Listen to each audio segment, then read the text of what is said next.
Barrister Asaduddin Owaisi साहब की एक इंटरेस्टिंग वीडियो देखिए। जोरदार तालियों से स्वागत करिए देश के लोकसभा सांसद बेजोड़ वक्ता AIMIM के चीफ असदुद्दीन ओवैसी का, जिनसे सवाल जवाब के लिए मैं मंच पर बुलाना चाहूंगा मेरे सहयोगी कार्तिकेय शर्मा को। तालियां रुकनी नहीं चाहिए, एक बार जोरदार तालियों से स्वागत हो AIMIM चीफ और सांसद असदुद्दीन ओवैसी जी। जोरदार तालियां हो जाए।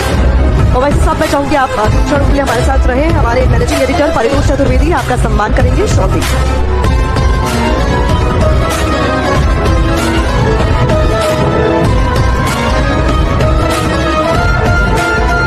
और याद रखिए, अगर तेलंगाना बनाएंगे आप तो यकीनन दोनों तरफ इजाफा होगा।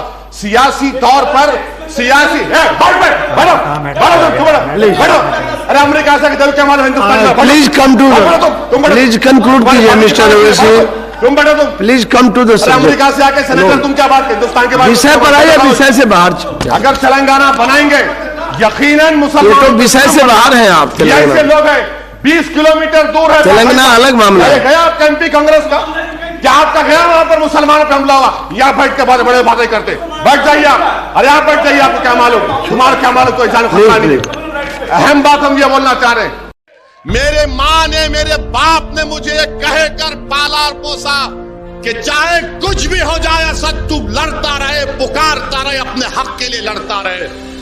मैं अपनी माँ को शर्मिंदा नहीं कर सकता, मैं अपने मरहूम वालिद को दिया हुआ वादा उससे मुकर नहीं सकता।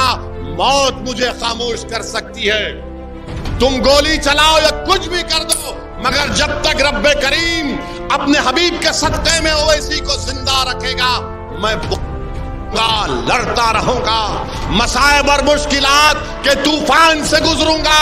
तुमने एक मर्तबा मेरी गाड़ी पर 6 गोलियां चलाई, दोबारा चलाओ प्यारे, मैं तैयार हूं इस गरीब और मजलूम कौम के लिए मरने को तैयार हूं। तुम चलाओ गोली, कितनी गोली चलाओगे, तुम्हारी गोलियां खत्म हो जाएगी, मगर इंशाअल्लाह ताला मैं मौत से डरने वाला नहीं।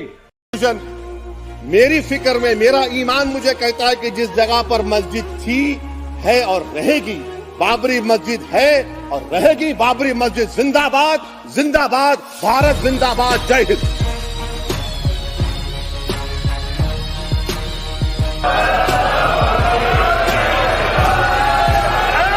जय भीम, जय मीम, तकबीर, अल्लाह अकबर, जय हिंद। गैर मुस्लिम मुसलमानों के वक्फ बोर्ड को चलाएगा, ये हमारे भारत के संविधान की दफा 26 के खिलाफ है। अब कानून ये भी कहता है कि वही मुसलमान अपनी जायदाद को अल्लाह के लिए वक्फ कर सकता है, वही कर सकता है जो 5 साल से मुसलमान।